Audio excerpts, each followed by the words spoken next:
to be here with you today. We are celebrating the launch of Bigger Than You, the Entrepreneur's Guide to Building an Unstoppable Team.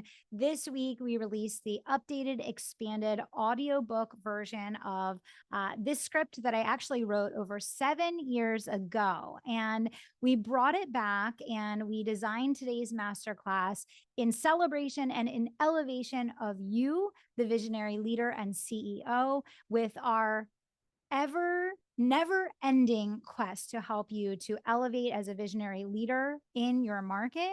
And our goal of today's masterclass, this is a team monetization masterclass today.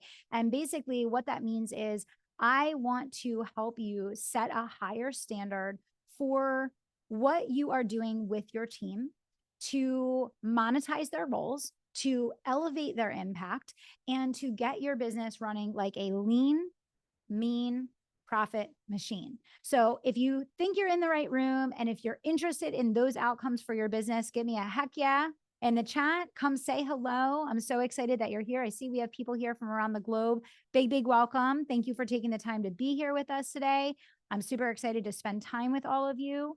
I'm going to give you just a little bit of background. Let me go ahead and share my screen. There we go. So just a little bit of background. This is really interesting. So when I first wrote the Bigger Than You book, it was pretty early in my career in the online space. So I learned leadership, recruiting, hiring, training, coaching, managing people in the Fortune 500 world. I started off as an individual producer, making cold calls and going business to business, selling and recruiting. And, you know, I was promoted 7 times in 8 years in my career with a Fortune 500. And I went from being that individual producer to building 17 locations. I ended up managing 17 locations from White Plains, New York, down through the Carolinas, and ended up managing a team of about 100 people. And, you know, in doing this, I really learned that since I had to manage people in states from New York down through the Carolinas, learning how to build high performing remote teams and how to get results through others was absolutely essential to our success. And we were able to have unbelievable levels of record breaking success and growth year after year. And, you know, we really led the company in expansion and internal promotions and profitable growth and revenue innovation over the years. And, you know, even brought a new strategy kind of across the United States during the collapse of 2008 and 2009. So coming into the entrepreneurial world, and there's a quick little poll there on the screen. If you can just tell us a little bit about yourself while we're getting started here today. Coming into the entrepreneurial world in 2012, I was so excited to help business leaders to learn how to create record-breaking sales in their businesses. That's where I had started my career. That was a lot of what I did in building and managing and growing my teams in the corporate world. I was just so passionate and excited to help business leaders to get the right sales systems in place.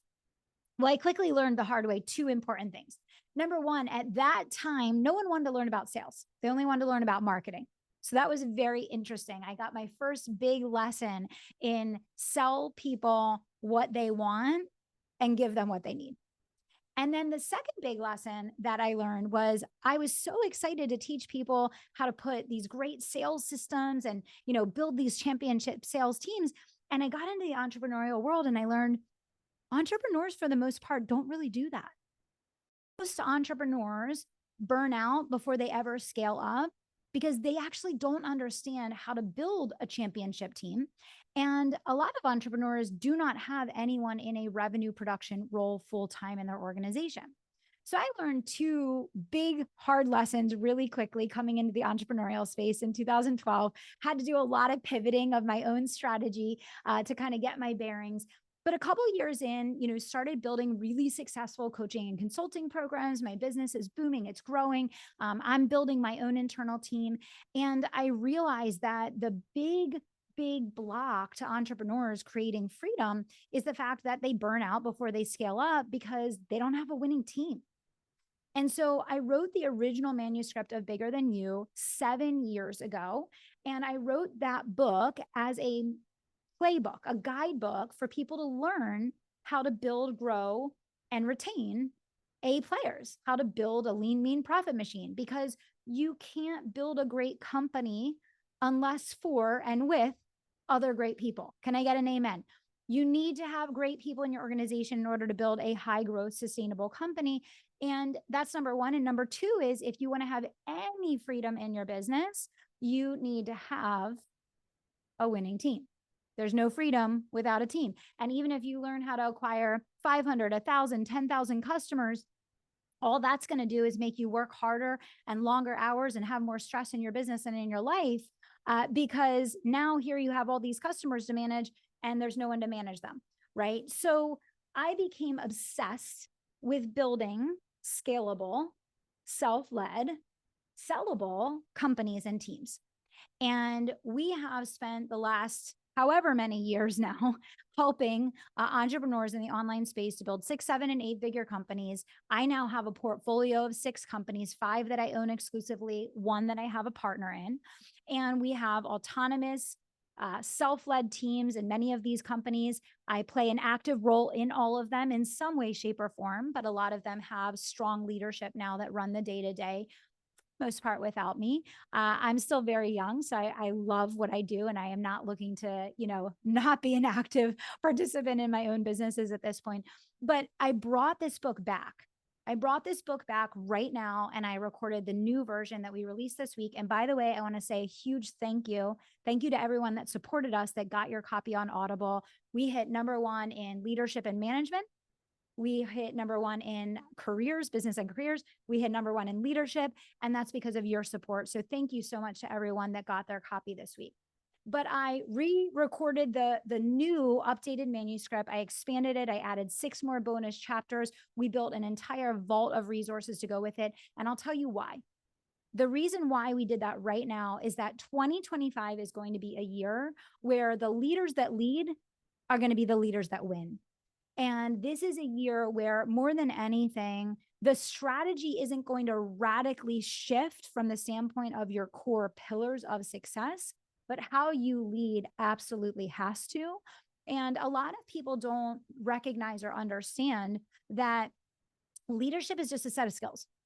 Leadership is just a set of skills, just like anything else that we go to learn: sales, marketing, launching, all of these things are skills. Leadership is the same way, which means that anyone who wants to become a great leader can. Anyone who wants to learn how to attract, retain, and pay for A players can. Anyone who desires to build a team of autonomous leaders and build a company that one day can exit for a profit can. But the one hitch is that you have to be willing and committed to investing in learning the skills to become the person that is capable of achieving those things. Fair, right? That's fair. You can do anything you want to do, but you have to be willing to show up and be the person that's capable of making those things happen. So today, what we're going to talk about is just one little tiny itty bitty sliver of leadership effectiveness. And I call this monetization mastery. And the goal of today's session is, I want you to leave with an enormous amount of value around how you can approach your business in 2025 and actually monetize your team members so that they can win and you can win together. Does that sound good to everybody? We call that simultaneous promotion of all interests. We want your team to win, we want your clients to win, and we want you to win. And that's why we're here today. We want to attract and retain A players that can make a lot of money working in your business. And we want you to be able to make more profit because you have people on your team. We don't want you to be working just to pay payroll every 2 weeks, right? Is everybody tracking with me? So the first thing that's necessary in order to do this is, you need to understand, what is a dream team? What is a dream team? Because you have to set a standard. You have to know, what am I trying to build? What am I trying to create? What am I passionate about creating in my business? What is my vision for how I want my company to run? And today I want to start with 4 core things. And I could give you a whole book. I did give you a whole book. It's called Bigger Than You. I gave you a whole book on what a dream team looks like. But I'm going to give you 4 bullets today to make it really simple. Number 1, they can sell, market, and serve with or without you. They can sell, market, or serve with or without you. They can autonomously lead, run, and manage. Number 2, They are profit-driven, results-obsessed, and customer-focused. Write it down. They are profit-driven. They are results-obsessed, and they are customer-focused. What does that mean? It means that your customers see your team as a representation of your brand. And not only can they serve them independently, but your customers feel, believe, and experience that they are getting as good of, if not even better service than they could get directly from you. And your team understands how a business works. Your team understands that they must contribute to the bottom line. They understand that they must bring in profits in order for this business to function like a business, right? So you need a certain mindset of every person that joins your team. Otherwise, you're going to dig yourself a hole and you're going to back yourself into a corner that you're going to have a really hard time getting out of. The third one is you need a team that is going to allow you to focus on your zone of genius, right? I call this level 10 activities that matter, right? Level 10 activities that matter. So what is your gift? What is your zone of genius? A great team is going to allow you to keep narrowing your focus into your ultimate zone of genius. Like, I know that my zone of genius, my gift from God, the thing that I am supposed to be doing is what I'm doing with you right now. I'm meant to be teaching. I'm meant to be serving. I'm meant to be speaking. I'm meant to be going out there and empowering people to empower people. So like, this is a level 10 activity for me right now. Level 10 for you might look very different from level 10 for me, but you need to know what that is. And you need to build a team that's going to allow you to obsessively focus on that thing. Okay. And then number 4, they're going to give you back your time and allow you to experience entrepreneurial freedom. And we have been able to successfully help our customers to do things like take work sabbaticals, take multi-week trips, European vacations with their teams, homeschool their children, retire their spouses, everything that you could think of that can and should come with entrepreneurship. We have been able to empower our clients to be able to do, but you absolutely must master 2 things. You have to be able to sell one-to-many so that you can scale, and you need to build a winning dream team so that you can retain your sanity. Comment sanity if you would love to grow your business, but do it in a way that allows you to sleep well at night, fill up your bank account, and to actually be rested, confident, convicted, operating in your zone of genius. Comment sanity. Comment sanity. Yes. Okay. So why did I just go through those 4 points? Because I want you to sit here today and I want you to start by evaluating the team that you have today and just ask yourself, do I have a dream team? Yes or no? Do I have people on my team that could potentially be part of my dream team? Maybe they need a little bit of mentorship. Maybe we need to retool their role. Maybe we need to be more clear about setting the standard that we want. And maybe there's some people that need to go, right? So I wanted to start by setting the standard because I want you to see and believe and know what is possible. Okay. So I went backwards. Everybody just got a preview. That's okay. Here's how this process works. And this is how you're going to do this successfully. And this is how you're going to make sure that your company is able to expand and grow and profit, right? And those are not the same things. Okay. Expansion, when you invest in more team members, does not mean that you're going to grow. And growth does not mean profit. Are you tracking with me? Has everybody had that experience before? Let me know in the chat. Let me know in the chat. So expansion, growth, and profit are not one and the same. Write that down. Expansion, growth, profit. Expansion, growth, profit, not the same. Expansion does not mean growth. Growth does not mean profit. Our goal is that expansion equals growth and growth equals profit. And the only way that you can connect those dots in your business to create a stellar company that is going to stand the test of time is if you work this circle and you think like a visionary leader about your business in a circular fashion. And what do I mean by that? Every role in your company is a profit center. Every role in your company is a profit center, and every role impacts profitability in some way. Now, this is especially crucial in order to build and retain A players, because let me tell you something. There's nothing that is going to turn off A players more than coming into a loser team where no one wants to do that because it's not my job. And everyone thinks that it's not their responsibility to bake the bread, right? And that's not what I was hired for. And that's not what I do. And I don't know how to do that. And that's not my skill set. Okay. So this starts with a culture. This starts with a culture, and a culture starts with your vision. And your vision starts with clarity around what is a dream team, right? So why did I start on the first slide with what is a dream team? Because this has to dictate every decision that follows. The standard has to be set that these are the four things that are going to be present and are going to be the outcome of everything that you do from this point forward, which then leads to your next step, which is looking at your business in this way. Every role in your business in some way, shape, or form is going to impact the profitability of your business. So looking at it through the lens of, okay, well, my sales team is responsible for bringing in customers, and my service delivery team is responsible for touching those customers, retaining those customers, referring, renewing, duplicating, multiplying those customers, right? A happy customer is worth 10 more, right? So that's your service team. That's how they're contributing to the sales.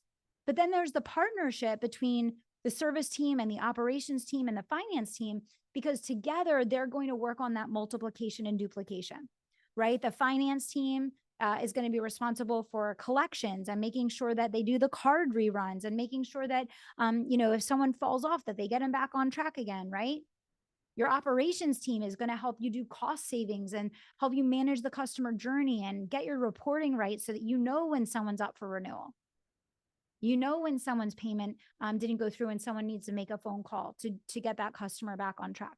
So that partnership together of your servicing team, your operations team, your finance team, they have the biggest impact on your profits of any area of the business. And most people don't even know it.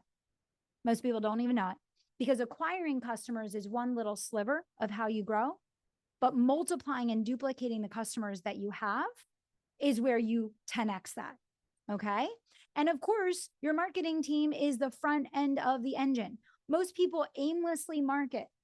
They aimlessly market, posting things on social media, sending out a random sales email here, content there. There's no strategy. There's no profitability in the marketing, right? How do you make sure that your marketing is actually aligned with driving profit in your business? They're going to attract leads and they're going to help convert them into opportunity for your sales team to then come in and convert them. So the first thing that has to happen is you have to see every role that you are hiring for as a key driver in the profitability of your business. Write that down. Every role that you hire for is a key driver in the profitability of your business. You build your business for impact and profits. If you build your business for impact and profits, and everything is done reverse engineering into that objective of simultaneous promotion of all interests, the customer wins, the team wins, and you win. And everything is done with intent, understanding that every seat is a profit center and every person drives profits. Then all of a sudden you now have a team that runs like a well-oiled machine. Everyone understands culturally what the expectation is. Every role is designed under that premise, and everyone's focus is aligned with that outcome. I hope this is making sense for everyone. Give me a comment in the chat and let me know what your takeaways are so far. I've covered a lot already. I'm just going to pause for a quick moment. That's okay. That's okay. So some of you are saying, I don't have a strategy, or, that's me, or you're calling me out here, or, whatever the case. That's okay. That's okay. You're here to learn, right? This is a free masterclass to help you to up level your vision and your strategy for 2025. So it's exactly why we're here. Yeah. Share any takeaways, share any big ahas that you've had so far, anything that you see as an opportunity. Okay. We'll touch a little bit on that, Barbara. We'll touch a little bit on that. So in order to bring this strategy full circle, you have to build for impact and profits. Okay. So number one, you have to design your role built for profits. I could stop the masterclass there because I've been coaching entrepreneurs in the online space since 2012. And the number of people that have brought a role to me that they've just already hired for, that in no way, shape, or form is actually going to successfully drive profits in the business is almost 100%. Almost 100% of roles are designed to fail. And that has nothing to do with the employee, and it has everything to do with the way that the role was designed. So the first thing that you have to know before you hire someone is, what is the success path for this role? How is this role going to successfully generate profits for the business? That is the most important question to ask. Okay. And then you have to build a comp plan that drives simultaneous promotion of all interests. So incentives that tie to specific behaviors that are good for the company and are good for the employee and are good for the customer ultimately, because they're going to get the right care. Okay. Then you're going to create a job description. Now notice, job description is all the way down at step number 4. Typically what happens is we create a job description, we post it, we go hire someone, and then we try and figure out what we're going to do when we start panicking 30, 60, 90 days in, saying this person is costing me all this money, but they're not actually making the business money. What do I do? If I had a penny for every time I've heard that from people. And that's because that should not even be happening until step 4. Okay. So step 4, you're going to create the job description, and that's going to be based on culture fit and the opportunity versus tasks and requirements. And I unpack this a lot inside the Bigger Than You book, but ultimately it's going to be mindset and attitude, a work ethic and drive that is going to determine whether or not someone is going to be a fit for your organization. A very large percentage of terminations or exits happen when the person is not a culture fit. Okay. And then follow the step-by-step recruitment and interview process that I outline in the book. Again, we don't have 5 hours today. We have 1 hour today. So in the Bigger Than You book, I both give you the BEI. They're called behavioral event interview questions. Behavioral event interview questions give you a prediction of how someone is going to behave based on how they have behaved in the past. And it is a very good predictor of how they're going to act in the future. I actually list those questions out for you in the book. And I also give you the 7-step interview process, which is going to allow you to really minimize the number of bad hires or wrong hires that you make in your business. So again, that comes down in step number 5. The real work is number 1, right? Because you have to start with the end in mind of how this role is going to monetize.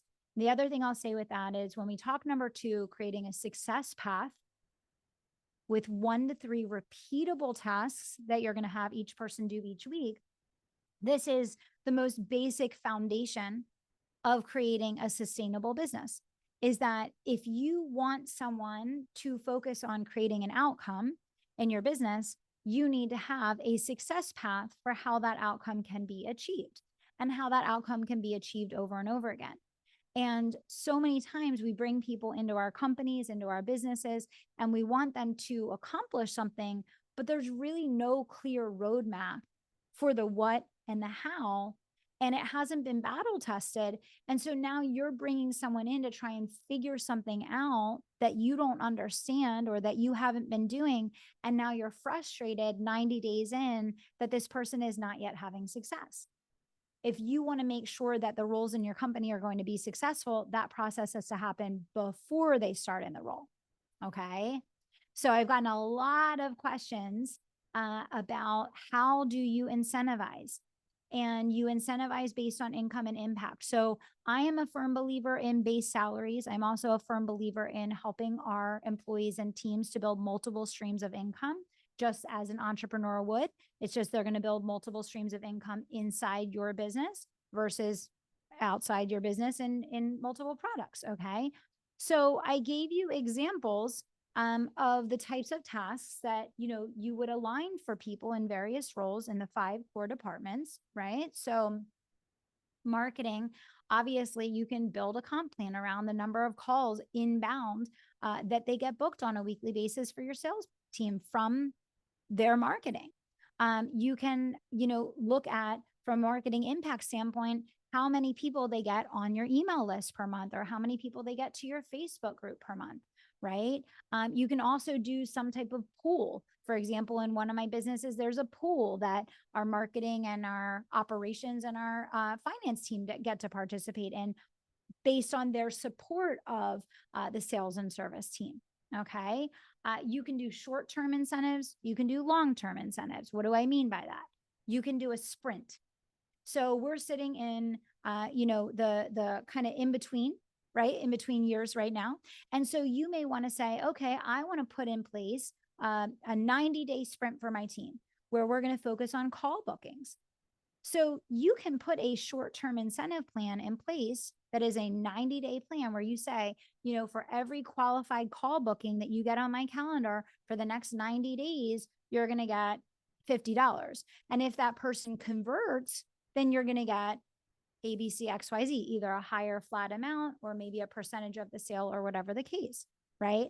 There are endless ways that you can design both short-term and long-term compensation. A longer-term compensation would be, that you are going to put something in place that is going to be an ongoing. So, for example, if you have a salesperson that is going to be out there generating their own call bookings and closing their own sales, you might say they're going to get 8% of the revenue that they generate, they're going to get to keep, right? Based on the calls that they book and the sales that they close themselves.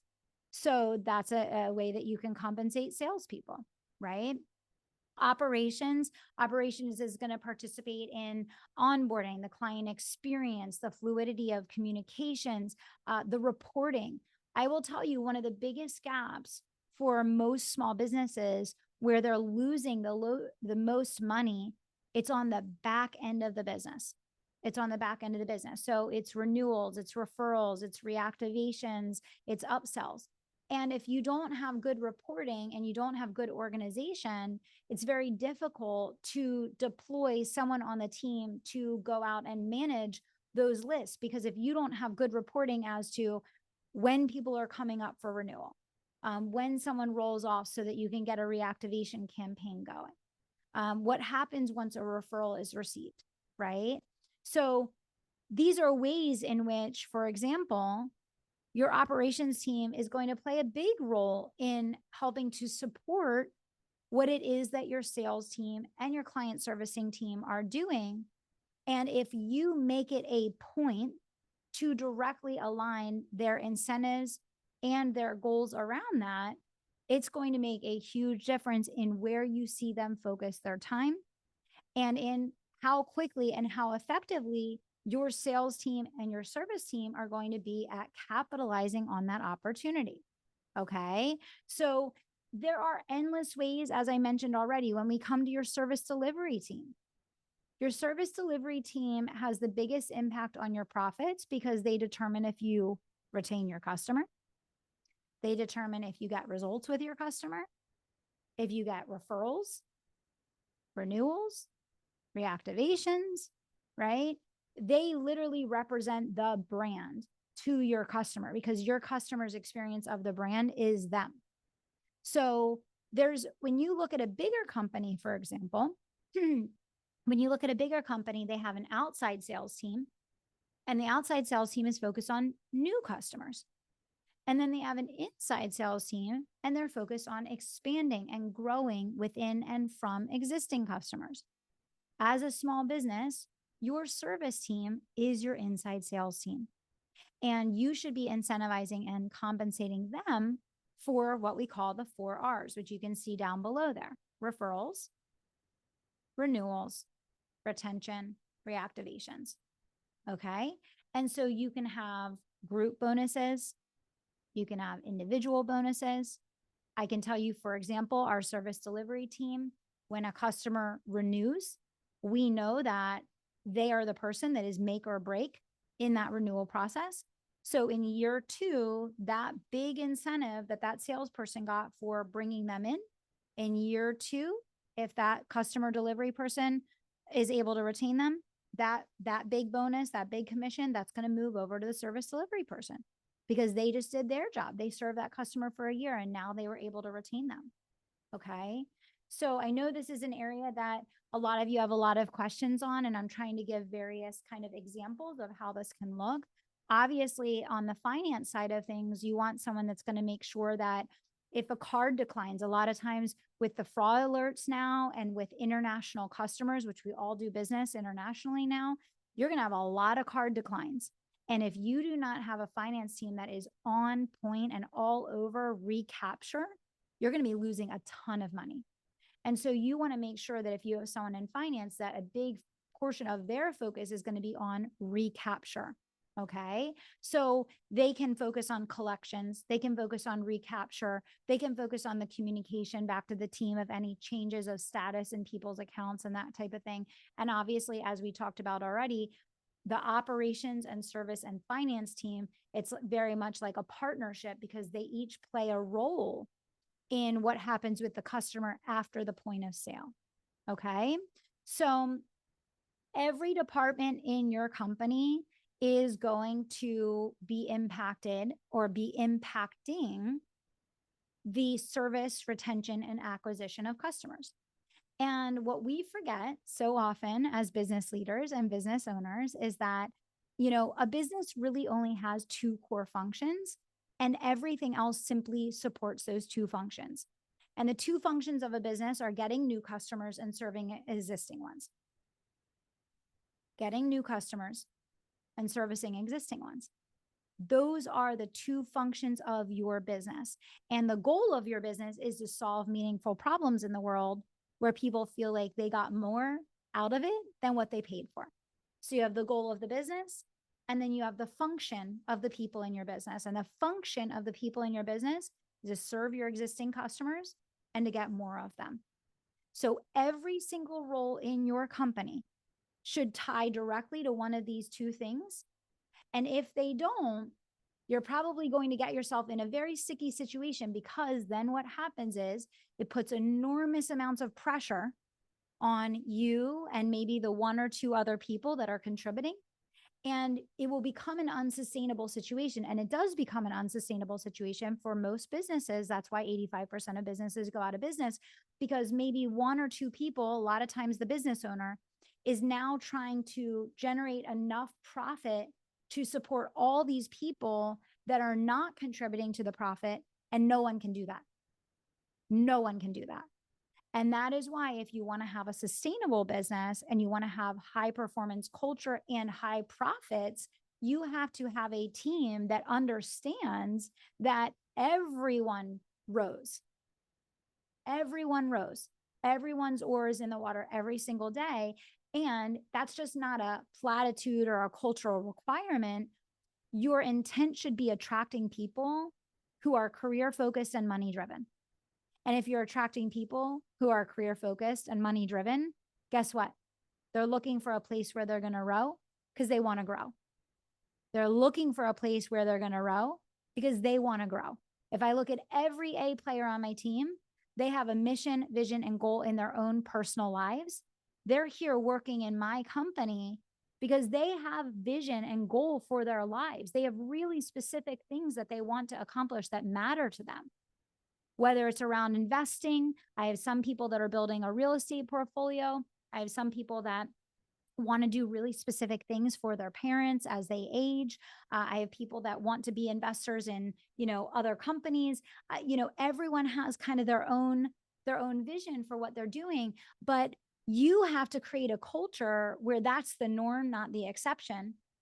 And you have to create team members that are demanding business partners that expect the person to the left and expect the person to the right to contribute. And they're not okay if that's not happening.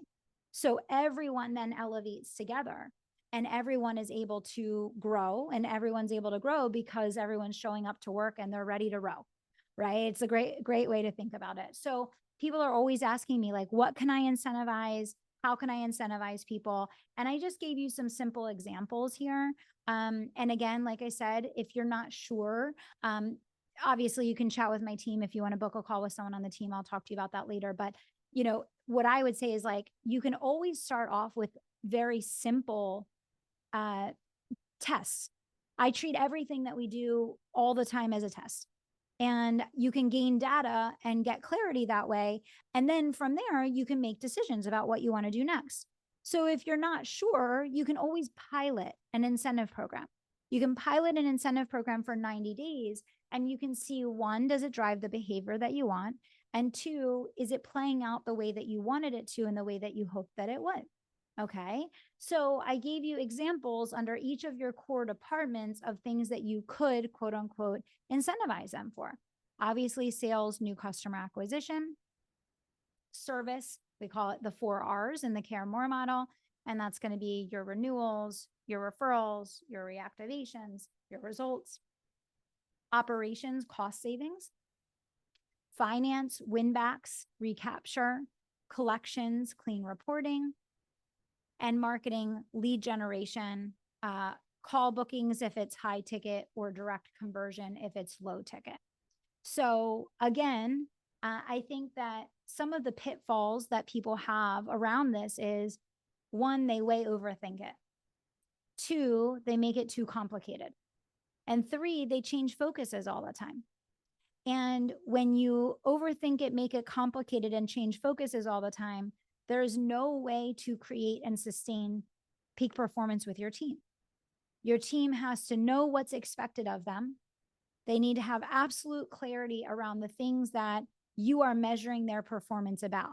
They should know what you consider good performance and what you're looking at to determine whether or not you feel that they're performing well, right? So that clarity and that consistency is really, really key. And making it simple. A lot of people, when they create compensation plans, budgets, incentives, they have pages and pages, and then they have Excel spreadsheets, and then they have formulas, and then they're consulting with 5 different people. And then by the time they're done consulting with everyone and talking to everyone and running their pivot tables and putting their report together, no one was incentivized for anything.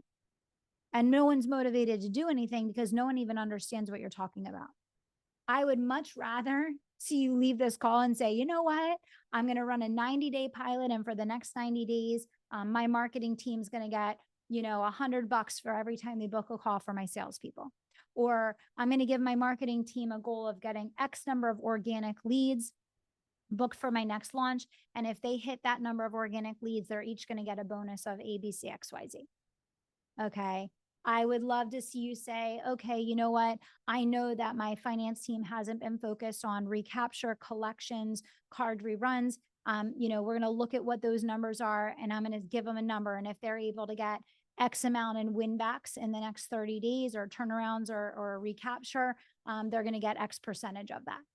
Like, make it simple, make it something that they can understand, and allow them to have the space and time to focus on it. And that's the other big pitfall with this that I see people run into all the time, is what they're saying that they want people to do versus what they're actually having them focus on. One has nothing to do with the other. And so, I'll have a client come to me, for example, and they'll say, I have someone in a marketing role, but they're not making any impact. They're not helping us drive sales. I'm like, okay, great. Well, tell me about what they're doing.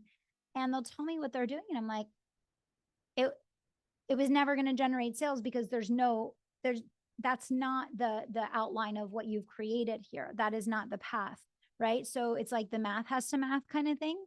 You have to really revisit every role in your company every year and say, what is the focus of the company? What does the focus of this role need to be? What are the outcomes that we need for this role? And then what are the incentives that I'm going to put in place for this person that are going to really drive this person to center their focus around these things? And then you have to help them with their time, right? Making sure that there's an alignment and a congruence between that North Star at the company level, the way that you're setting up their focus, their compensation, and then how their time is going to align with that. And if you can connect those dots and have that thread connect through, you're going to be like in the top 1% of small businesses, because almost no one does this, right? But a lot of people don't. And then they wonder, why do I keep hiring people that aren't motivated? They aren't money driven. They're not career focused, all of those things. And, a lot of the reason for that is that you didn't design the role that way. So it really does start early in the process. Okay. All right. So let's talk a little bit about, what drives scale. And scale is a really overused, abused word in the entrepreneurial space that a lot of people don't truly understand. But in order to create scale, there has to be leverage, right? There has to be something that can be multiplied and duplicated with less effort and done in quantity without lowering quality. right? So those are the things that you should be thinking about when you think about scale. And, a lot of people are attempting to scale a business with a singular focus on customer acquisition. But the problem is, how they say, and maybe I have some fitness people here. Do I have any fitness people here? You know how they say in fitness, you can't outrun your fork? Anybody? Anybody ever been a victim of that? Like, you can't outrun your fork, right? Well, the same thing goes for scaling a business. Okay. You can't outrun your churn. You can't outrun your churn. So what I mean by that is, if you are singularly focused as a business on customer acquisition, and if I go back, let me go back to my slide here. Okay. If you are singularly focused on trying to scale a business via customer acquisition, but you're not looking at the circle of life for your customers, and if you're not recognizing that this category here, service, where you deliver results, you get referrals, renewals, retention, reactivations, this is your 10X. The sales team and the marketing team have to get the customers in the door.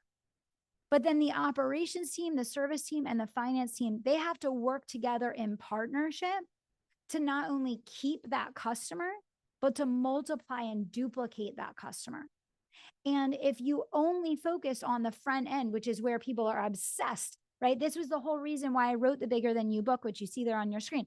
I wrote this book because I was shocked that we were being sold a story in the entrepreneurial space about we were going to create freedom by scaling our businesses. And we were going to scale our businesses by being a celebrity on camera, having a few contractors overseas, no real team to speak of. And we were just going to focus on acquiring a whole lot of customers. This is what is the story that is told in the entrepreneurial space by people that have never actually built a company or worked in a large organization managing a business before. Okay. That's not actually how the scale process works. You need to be able to duplicate on the back end of your business. So you duplicate on the back end of your business by driving lifetime value. That's what my little circle is there for you. Okay. It's the most important metric in your business. So when you understand that your sales and marketing team are driving acquisition, and then your service team, your finance and your ops team are driving duplication, and you're making sure that these two things are seen as equal contributors to the function and the profitability of the business. And every person has major implications in whether or not that back end duplication happens or that front end acquisition happens. Now you have a business that you can scale sustainably. And now you have a business that you can build freedom within because you cultivate ownership in each of the areas of the business that are going to drive both acquisition and duplication. Hopefully this is making sense for everyone. So your core areas that are going to impact driving that lifetime value, which is what's going to 10X on the back end of the business, is going to be your retention, your renewals, generating reactivations, meaning constantly bringing customers back again, your referrals, your upsells, getting reviews online. That is where your 10X duplication comes from. And your sales and marketing team is not going to be able to do their job of getting new customers in fast enough or big enough if your back end team is not doing their job, and vice versa, right? If your back end team is doing a beautiful job with managing the customers, retaining all of those things, but there's nothing happening on the front end, you're going to run out most likely of dollars and opportunities that way too. So they work together. Okay. So bringing those two things together, not only do you have a dream team, but now you have a strategy that is actually going to allow you to build freedom in your business. And that's the whole goal. The goal of Bigger Than You and everything in the Bigger Than You audiobook and the vault, which I hope you are all taking advantage of the vault. Is there anyone here that is that's gotten themselves into the vault? If you haven't done that yet, make sure that you do that. So the vault is giving you resources, tools, bonus trainings, all sorts of things to support you. And the vault code, the code to get in the vault is inside the bonus chapters of the Bigger Than You book. So make sure you listen to that. Okay, so I want to make sure for everyone here that you're leaving with some clarity. So I'm going to recap just a couple things, and then I'm going to send you on your way in just a couple minutes here. Number one, you can win, and you can win huge in your business by building a lean, mean profit machine. You don't need dozens of people in order to build a wildly profitable, high growth business. But what you do need is you need the right culture, the right mindset, the right attitude, and the right role design. You need the right incentives that are going to drive the right behaviors and the right outcomes in your business. And scale is going to be reliant and contingent on your ability to work the front end and the back end of the business successfully, sales and marketing on the front, client delivery, service, operations, and finance on the back. And they each need to row in order for your business to grow, and to grow in a sustainable way that is not going to burn you out, overwhelm you, or drain all of your profits in the process. Today, I wanted to give you an overview of how you can think differently about the cycle of life in your business and see that every role in your company can and should be a profit center, and give you some thoughts and ideas as a starting point as to how you can potentially monetize different roles in your business. So hopefully you got a lot of clarity on that. Okay. We also have a lot of resources and team and support and all different ways that you can learn more about how to build a sellable, scalable, and self-led business and team. And the first thing is if you have not yet finished the Bigger Than You audiobook, get in there. That's your invitation. It is tangible, it is tactical, it is highly specific, and it is quite a lot in terms of giving you the guidebook to building a high performance team. So that's your first step.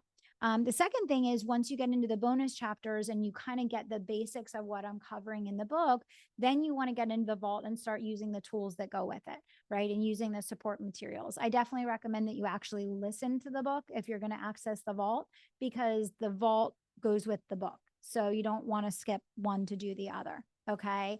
And then thirdly, you are all invited to book a call with a member of our team.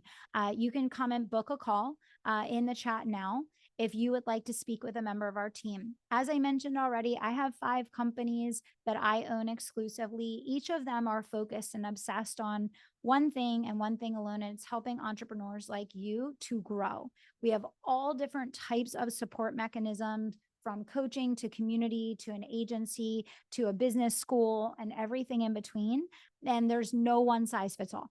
There's no one size fits all. So if you're sitting here today and you're like, wow, I want to do some things to up level my business, and you see that there is 10x, 20x, 100x potential for you with what you're doing, but you could use some support, some guidance, some resourcing to help you to really maximize your potential, just book a free call, no strings attached, have a conversation with someone on our team.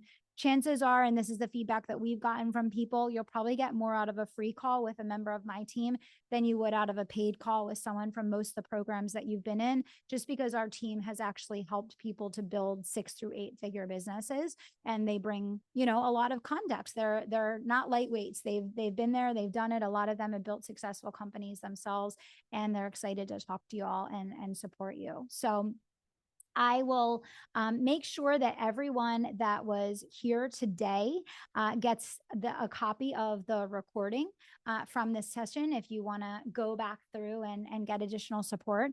And if you're here listening today and you're like, wow, and I have questions, definitely go ahead and book a call with a member of the team. And you can come and book a call on this thread, or if you're connected to a member of our team, you can book a call with whoever you know from our team. We will also, when we send out the replay recordings, we'll send them out to all the companies. When we send those out, we'll put a link there that you can book a call with a member of the team as well and get any follow-up questions answered to support you with next steps. But I hope this gave you big clarity. I hope that you see that there is massive opportunity for you to 100x whatever goal you thought you were going into the year with. And I want you to know that you build the people and the people build the business. It is always the team that is behind the dream. So wherever you want to go next, I want you to start by looking at the people that you've surrounded yourself with, the people on your left, the people on your right, and how do you make sure that you are all lock in step with the same standards, with the same drive, with the same motivation, passion, conviction, commitment going into the new year, and come ready to win together. So I want to thank all of you for being a part of the Bigger Than You audiobook launch. I want to thank you for your support. Thank you for taking your time with us today and for coming to the masterclass. We're going to send out the recording to all of you. And if you'd like to connect with a member of our team, you can go ahead and do that following the masterclass today. Thank you, everyone. And here's to an amazing 2025. See you back here soon.